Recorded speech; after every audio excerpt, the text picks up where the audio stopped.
Welcome back, you guys. Today we're going to talk a little bit about the Sportster and whether or not you should own one or go buy one. Yeah, so let's go ahead and get this video started.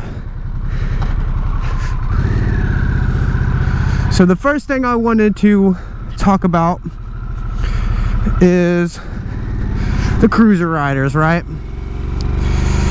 Now we all know this is a Harley Davidson, and Harley Davidson generally makes cruisers, and generally speaking that's pretty much the demographic that is riding their bikes is cruiser riders. Most of them do not like sport bikes or will not daily them. I know some of them might, you know, have a rocket or two tucked away so that they can go have some fun every once in a while, but for a majority they really do like their cruisers. And if you bought this to be a cruiser, I think it will let you down. I don't think this is going to be good for cruising at all. And while you can do some modifications to it, I'm sure that'll make it more prone to it. I don't think that it'll ever touch the comfortability of anything like a Softail or above. So for as far as cruisers riders would go, I would honestly say if you're only looking for something that's going to be a long distance, a tripper, something you're not really worried about the speed, you're just wanting to be comfortable, I've got to say I don't think this will be your bike in all reality. Even if you are a Harley Davidson fan, it's not too uncomfortable, but it's not made for comfortability, and it's not made to just do huge long distances, though I personally think that I could do some longer distances on it. And for the sport bike riders out there, right, I think that this right here, this is going to be a good segue in for many sport bike riders to get into Harley Davidson. I think this is where Harley is going to really benefit from this, is the sport bike riders. This bike, whether you like it or not, is really sporty, and it's got impressive numbers. I'll be going into that a little bit here in a minute. It can run up there with the majority of the bikes out on the road, and I honestly am pretty sure this is going to keep up, if not blow away, the Softails.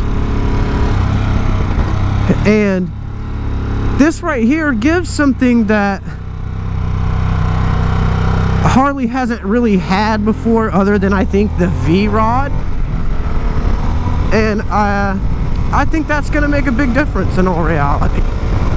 So I think this is going to be beneficial for the sport bike riders transitioning over, or maybe Harley trying to get them to transition over. I mean, Harleys aren't necessarily the slowest thing in the world, but they're also not known to be the fastest neither. So having something like this on the table for them, I think is going to be very beneficial. And then of course, performance, right? This thing's wonderful. This has got to be one of the most highest performing bikes Harley's come out with yet. Hands down. Nothing is touching this thing, I feel like. Of course, this is some personal opinions, but I feel like a lot of people will back them up. It has a wet weight of 502 pounds and 121 horsepower and 94 foot-pounds of torque. Now, some of the M8s, they're going to be putting down more torque than this off the bat, but we make up for it in weight. So, honestly, you're not losing anything. So, ultimately, I've got to say, the performance, if you're looking for performance, it's worth it.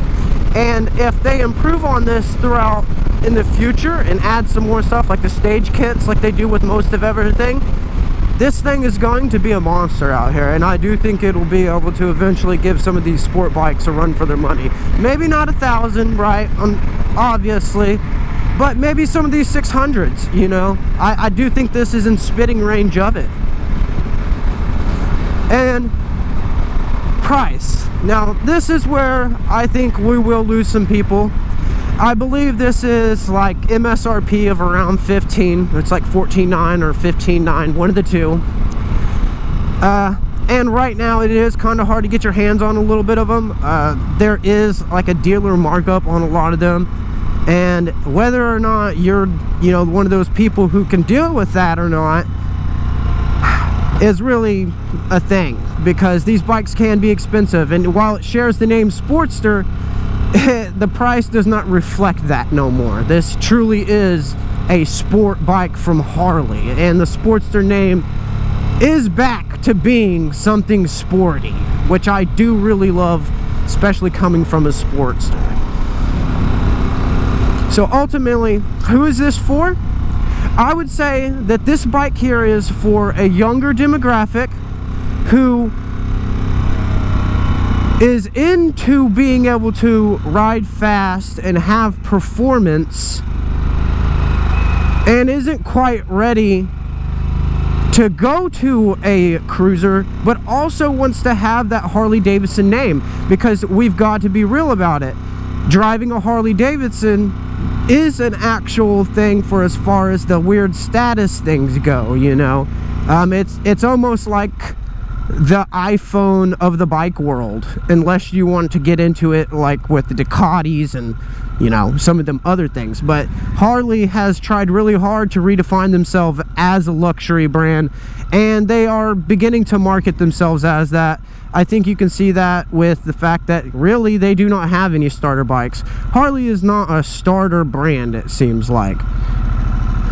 It really feels like to me they're something you grow into, and then really that's your exit point. They don't really ban on you being their entrant point, I guess.